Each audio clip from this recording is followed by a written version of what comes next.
Week 4, Pick 6 segment, presented by DraftKings with my good buddy Maurice Jones-Drew.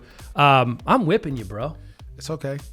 Slowly but surely we'll come back. We're not worried at all. It's like the tortoise and the hare. Yeah, pretty much. I'm the tortoise. Slow and steady. Not in the end, my friend. All right, the hare's going to win this race. Let's start with the Colts and the Bears. Big story here. Obviously, Nick Foles in at quarterback. Should have been starting from the beginning, but okay. I agree with you.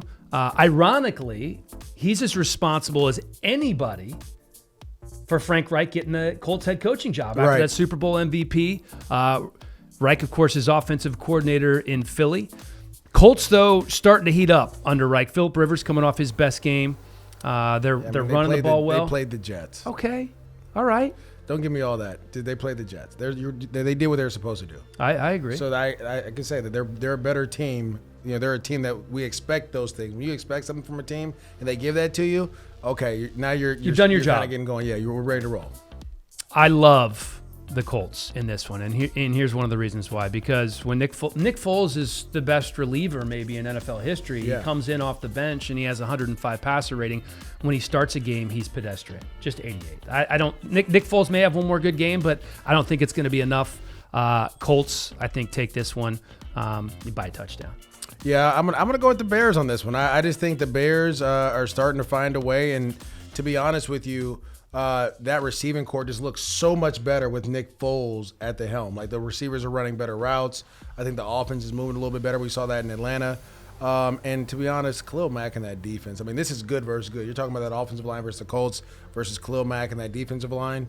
I just think defense is going to win. And when the Colts sit back and cover 2 all day, it's a little tough to defend. I think the Bears are going to have a little bit of an, I give them a little bit of issue. So we'll split on that one. You know who the number 1 scoring defense in the NFL is?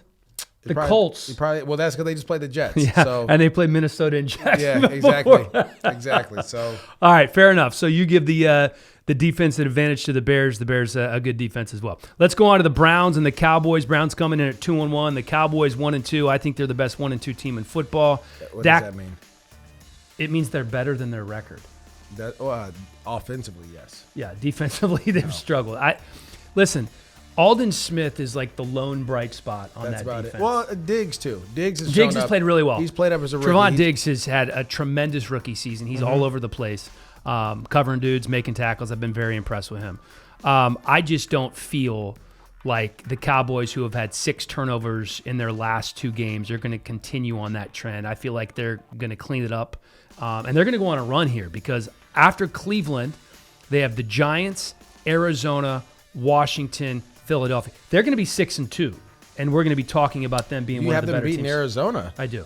Wow, you're bold predicting games this week. Listen, I'm going to go with Dallas in this one, but I believe the Browns have an opportunity because of the way they run the ball. If they can run the ball in that play action pass, the Rams took advantage of it. The Seahawks took advantage of it, and that's where you're going to get those big chunks down the field to Odell Beckham Jr. and other guys as well.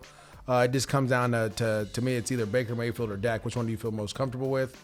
I'm going to feel most comfortable with Dak. Yeah, he's been playing well for the most part. All right, I'm going Dallas 32-36, or 32-26 rather. You're going Dallas as well.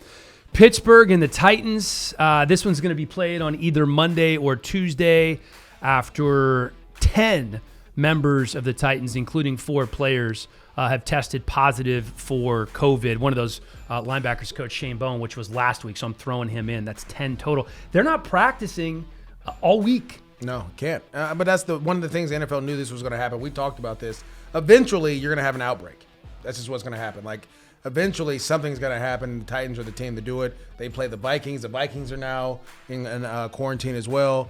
And with all that being said, because you can't practice, you can't prepare, I'm going to go with Pittsburgh in this situation. I probably would have picked Pittsburgh as well because I just think they're a better overall team. They have a great defense.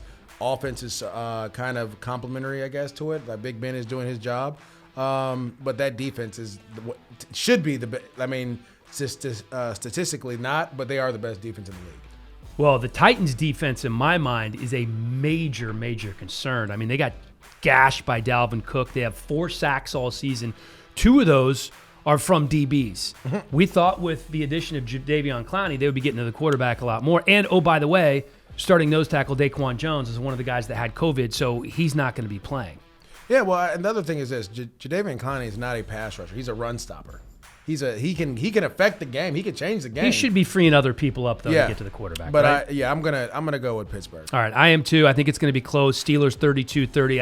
I just don't think in the NFL it's going to be that close. You can't practice all week and then go out there and play on Monday or Tuesday after. Literally, they're going to have one day to walk through.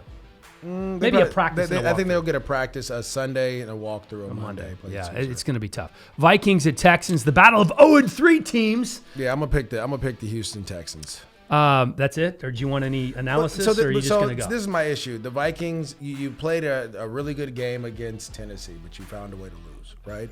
And it comes down to that defense. That defense, they can't stop anybody. Like, I don't know this team is not built to score points with everyone. They're not built to have shootouts and score 30 points a game. That's not what they're built for, but guess who is? The Houston Texans are built for that. They want to score. Like, their defense is going to be opportunistic and aggressive. Kirk Cousins will turn the ball over at a high rate. Deshaun Watson and company, it seems like they're trying to get their stride. They played in Pittsburgh well. And to me, it just seems like Houston is the team to go with. Well, I'm going back to just breaking it down to its most simplest form, which you did in the Cowboys game. I simply trust Deshaun Watson more than I trust Kirk Cousins. Kirk Cousins has been god-awful this year. He has been one of the 5 worst quarterbacks in the NFL. Maybe one of the 3 worst quarterbacks in the NFL. To be honest with you, he's always been... he's never been that. Dude. Statistically, he's been one of the better ones. He's been top 10 statistically since he's been a starter. Yeah, but... when those are the Blake Bortles games, he'll have a great after they're losing and they're trying to come back. When he was second in the NFL in touchdown passes that year. That doesn't, when you're in the games, it's tough. So he may pick it up. But there's other thing too. You got to remember, I just said it about the Cowboys. The Vikings have to quarantine as well. Yeah. So to me, Houston's going to be the one in that one. Yeah, I'm going Texans 24-20 there. All right. Patriots at Kansas City. The Pats defense has 7 takeaways. That's the most in the NFL. I think they're going to need to at least have 2 to have any chance in this one. And against the Raiders, what did? They took away their best offensive weapon, or one of the best offensive weapons they had, Darren Waller. You can't take away all the weapons with Kansas City. You just can't do it, right? So you take away Travis Kelce, Tyreek Hill's going to get you. You take away Tyreek Hill, Kelce and Clyde Edwards-Helaire are going to get you. And then there's going to be Sammy Watkins or Mecole Hardman. Yeah, I mean, they have... like I told you last week, I was like, you just can't go against the champ until the champ loses. No, and I get it. New England's doing a great job defensively. Cam Newton, they're running the ball well. They're doing all those great things. But at the end of the day, it's Patrick Mahomes versus the world right now. And I'm riding with the Chiefs all day long. It was one of the few times in our friendship that you've been right and I've been wrong. And you went with the Super Bowl champs last week, and I was proud of you for doing so, because as I was watching the game, I said, MJD actually does know a little bit about what he's talking about. I'm just telling you, sometimes you want to talk about simplest form? It's like boxing. I can't, unless you knock the champ out, I have to go with the champ every time. He's going to win. So until I see the Chiefs lose, anytime they're on this little pick 6 segment. You're going with it? Yeah, don't even worry about it. Don't even talk about it. All right, I'm going Kansas City too. I learned my lesson. 34-24 over New England. Finally, Bills 3-0 at Raiders 2-1.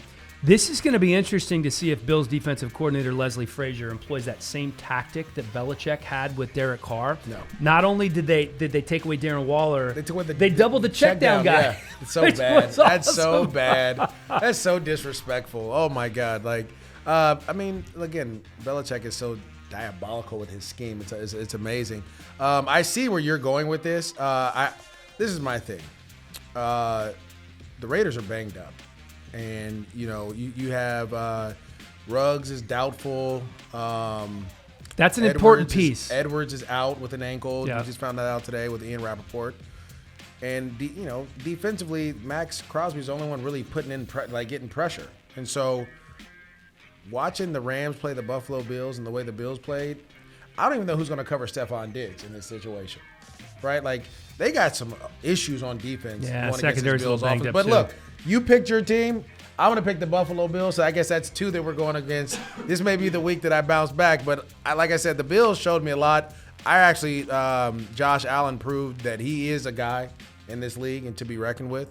And, man, listen, the Buffalo Bills are serious. All right. Go ahead. You already picked it. I know. You already you almost talked me out of my pick. No, it's too late now. This is my upset pick alert. I have the Raiders winning this game 28-26. I just think The middle of that Bills defense is a little soft. Their defensive tackles, Ed Oliver and Quentin Jefferson, Harrison Phillips, Vernon Butler, they combined for just 3 tackles against the Rams. I think they can be gashed. I think Josh Jacobs is going to have a big game. They don't play well against tight ends. Darren Waller is going to get back on track. I do understand your concerns with the Raiders' defense. I just feel like this being in Las Vegas, the Bills having to travel all the way across the country, I'm giving the advantage. Yeah, I mean, that Vegas definitely Raiders. takes a toll. I've been a part of a bunch of those, but sometimes it's just your talent level is just better. No, I get Right now that. it's Buffalo. You know, case in point, 14-4 against 12-6. That's my pick record, Yeah, and that's your pick record. yeah. You think it's going to change after this week? Oh, it definitely we'll be even after this week. All right, we'll see. That's our pick 6 with MJD and Helly, presented by DraftKings Sportsbook.